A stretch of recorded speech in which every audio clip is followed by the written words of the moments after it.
Mga lods, magandang araw sa inyo. Nagpunta pala ako ng One Ayala. Pagkatapos, pumunta na rin ako ng Anta store, okay? Tapos tinanong ko sa kanila yung isa sa mga magandang basketball shoes nila na nasa entry level. So ito yung binigay nila sa akin, yung KT Fly. So tinitingnan ko, bumili ba ko lods, bumili ba ko sa ano niya, sa madali siyang isuot, tas madali din siyang hubarin.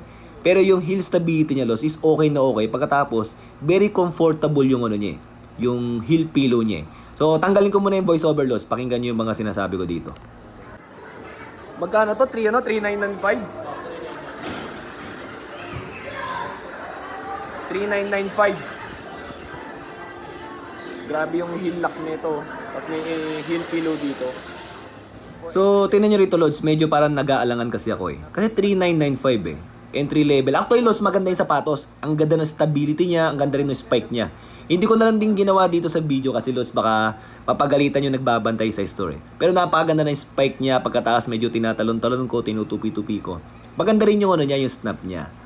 So, 3995 Lods, tingnan ko dito sa TikTok. Nakita ko nasa 3,000 lang.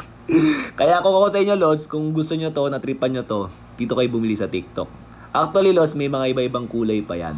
So, eto, maganda rin panlakad to. Kasi yung forma niya, tas hindi naman siya high cut, medyo low cut siya. Pero, Lods, pagka hinigpitan mo yung sintas niya, hindi siya basta kumakawala. Pagka niluwagan mo yung sintas, madali siyang suotin at madali rin siyang hubadin. So, yun lang mga Lods ha. So, nandiyan yan sa Yellow Basket. Kung gusto niyo nito, Lods, mag-check out kayo. Thank you!